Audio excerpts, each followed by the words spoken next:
The Disney company has changed the world as we know it for nearly 100 years. So much so that the world would look drastically different if we never had the Disney company in the first place. So, what would the world look like if the Disney company actually never existed? Well, here are 5 ways that the world would look drastically different.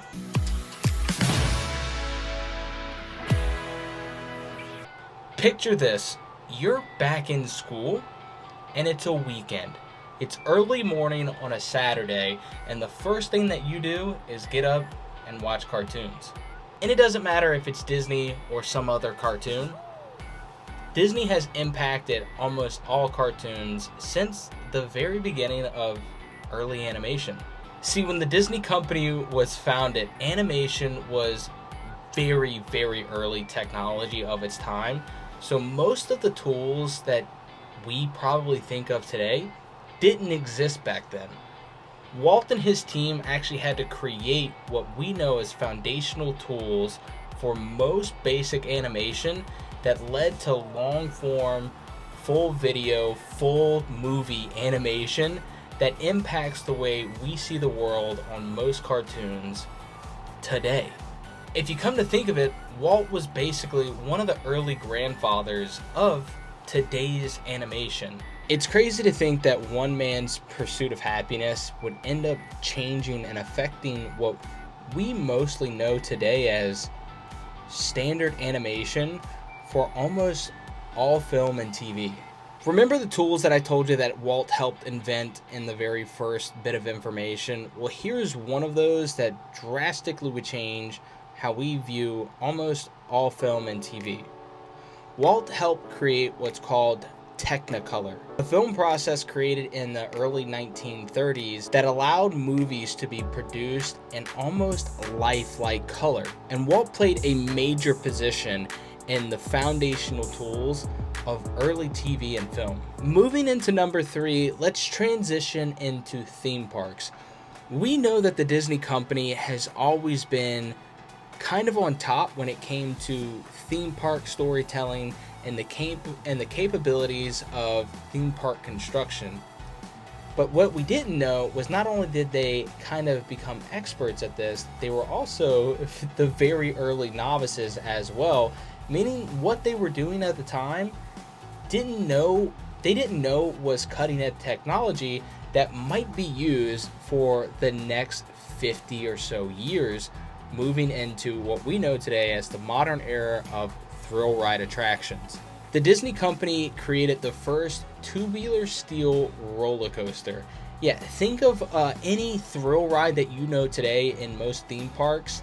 That structure, that winding, twisting steel cage of a roller coaster, the Disney company created for the first ride to ever use it, the Matterhorn in Disneyland, California.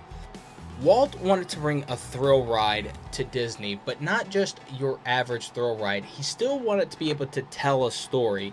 So it wasn't going to be your typical wood-based roller coaster of the time. Walt wanted to be able to tell an amazing story, but keep the attention and the thrill up at maximum heights. So, how did they do this? They proposed to put a roller coaster in a mountain, and Imagineers had no idea what to do. To be able to fit a roller coaster in a confined space that would have to move up and down didn't make any sense because it had never been done before. So, what they did was rely on technology used elsewhere. They knew that steel could bend, tubular steel structure could bend and conform to the environment based on other uses throughout construction.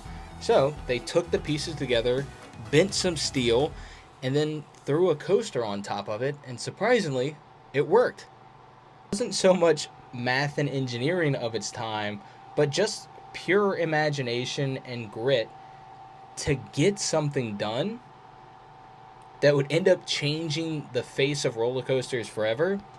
It's pretty cool, honestly.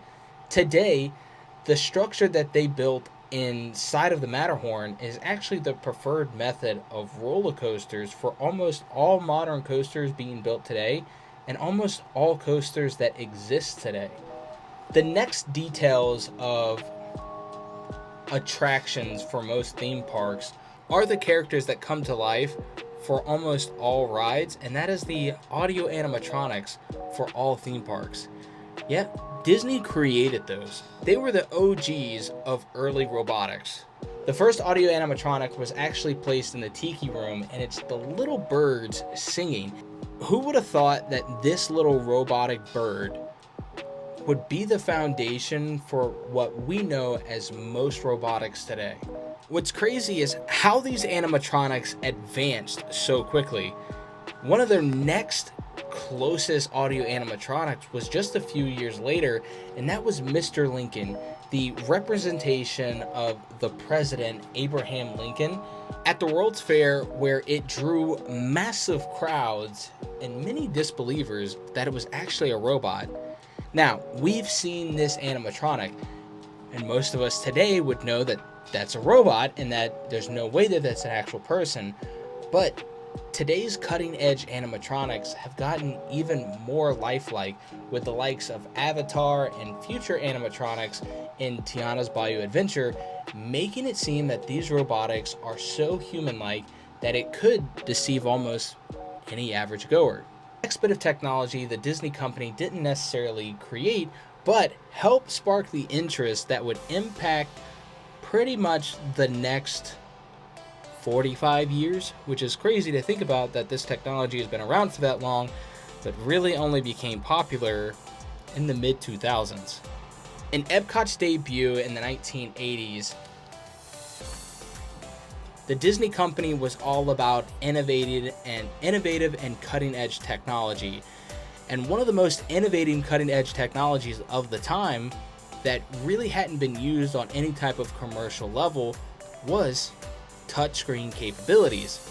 That's right, touchscreen capabilities have been around for over 50 years, but we've only been using them, let's just say, since the mid-2000s, when kind of the iPhone was invented.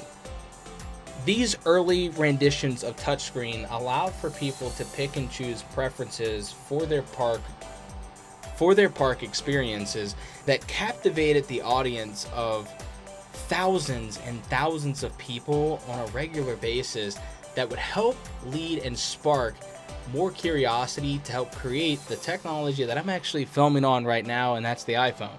So it's pretty crazy that the Walt Disney Company had some say-so, or just the capable thought of impacting technology that they don't even use or create, or just think about it. They impacted almost every human on Earth with communication technology that we use on a regular basis, that they had no idea would actually come to fruition. They just knew that in some way, shape, or form that this was going to impact the world. Absolutely insane. Let's move into the next generation, not ours, the next generation of people who's going to be impacted by the Disney company. Lonnie Snoot, longtime Disney Imagineer, has over 100 patents with the Disney company by creating innovative technology that will be used for the next 100 years. His latest invention, the Holotile, which is an innovative floor system that is way more advanced than how it sounds. The basic understanding of this technology is it's kind of like a treadmill, but way more advanced and nothing like it in every sense of the word. This technology not only allows for basic movement, but it allows it in almost every direction, meaning twisting, jumping, moving, diagonal. Multiple people using it all at one time will impact the future of multiple business types for the future to come. Early uses that we can think of at this time that will play a major factor of holotiles will be uses of VR gaming, stage shows, ride system capabilities, and many more that might affect how we see technology or movement for years to come in the future. So, were you shocked by Disney's capability or impact on your childhood, or maybe what's to come in the future? If so, leave it in the comments below, and also go watch another video. It's probably on the screen next to my head somewhere, But I would really appreciate it if you leave a comment letting me know what I can do better and what your interests are so I can make the best content for you guys as well. But for now, go out, be you, be great, and I'll catch you in the next one.